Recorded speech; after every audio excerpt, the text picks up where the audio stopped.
Pending బిల్లుల కోసమేనా మీరు ఇలా అడిగేది ఏదైతే హాస్టల్‌లో? ఆ! మేము గిరిజన సంక్షేమ శాఖలో ఉండేటువంటి ఇంటర్మీడియేట్, డిగ్రీ, పీజీ హాస్టల్స్‌లో వంట చేసే వర్కర్‌లము. 17 నెలలుగా మాకు సాలరీస్ పెండింగ్‌లో ఉన్నాయి. బడ్జెట్ ఇన్ టైమ్‌లో రిలీజ్ చేయట్లేదు. దీనివల్ల చాలా ఇబ్బంది పడుతుంది. అందరూ కూడా గిరిజన కార్మికులే ఇందులో పనిచేసే వాళ్ళు 100% ఆదివాసీలు. కాబట్టి ఈ ఆదివాసీ కార్మికుల గోడు పట్టించుకోండి అని చెప్పి మేము ఎన్ని పోరాటాలు చేసినా అధికారులు పట్టించుకోవట్లేదు.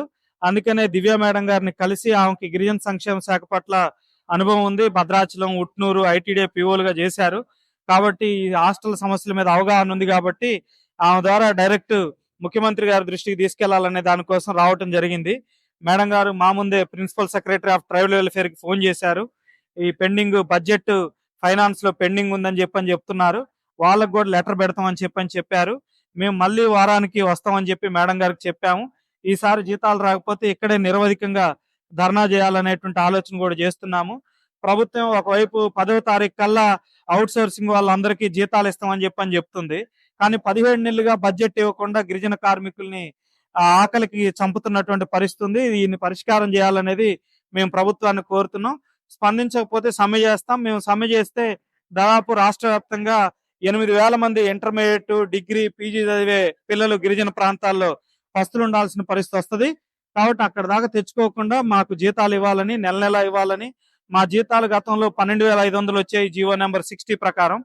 దాన్ని క్యాటరింగ్ లోకి మార్చి 9,200 చేశారు.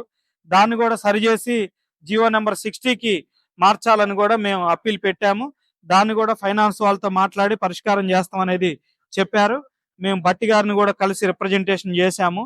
వాళ్ళు స్పందించకపోతే మేము సమ్మెలోకి వెళ్ళి పోరాటం చేయాలనే ఆలోచనతో ఉన్నాం. ఇప్పటి వరకు ఎన్ని నెలల నుంచి పెండింగ్ లో ఉంది? ఎంత అమౌంట్ పెండింగ్ లో ఉంది? 17 నెలలు.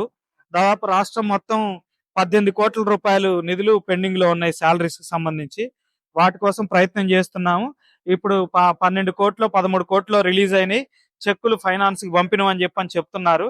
ఫైనాన్స్ లోనేమో ఫ్రీజింగ్ పెడుతున్నారు. జీతాలకు ఫ్రీజింగ్ పెట్టడం అనేటువంటిది మంచి పద్ధతి కాదు. అత్యవసర పద్ధతికి గ్రీన్ ఛానల్ సిస్టమ్ అనేది ఫైనాన్స్ లో ఉంది.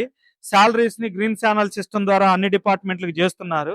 మాకు కూడా దాన్ని అమలు చేసి వెంటనే చెక్కులు క్లియర్ చేయాలనేది మా డిమాండ్.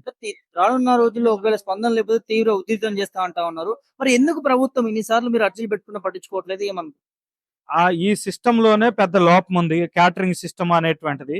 క్యాటరింగ్ సిస్టమ్ లో ఏం చెప్తున్నారు అంటే కాంట్రాక్టర్ కి మేము బిల్లు ఇస్తాము, కాంట్రాక్టర్ వర్కర్ కి జీతాలు ఇవ్వాలని చెప్తున్నాడు. కాంట్రాక్టర్ ఏం చెప్తున్నాడు, నాకు జీతం గవర్నమెంట్ నాకు బిల్లు ఇవ్వకుండా నేను కోట్ల రూపాయల డబ్బులు తీసుకొచ్చి ఎదురు పెట్టుబడి పెట్టలేను కదా, కాబట్టి మేమేమి ఇవ్వలేమని చెప్పని అంటున్నారు. ఇప్పటికి మేము 2 సార్లు సమ్మె చేస్తేనే జీతాలు కొంత 3 నెలలు 4 నెలలు వచ్చినాయి. ఇప్పుడు మళ్ళీ సమ్మె చేస్తే తప్ప రానటువంటి పరిస్థితి కనపడుతుంది. అందుకని ఇప్పుడు ఫైనాన్స్ లో ఉంది, ఒక వారం రోజులు గడువు అని అంటున్నారు కాబట్టి మేము తిరిగి వెళ్తున్నాము.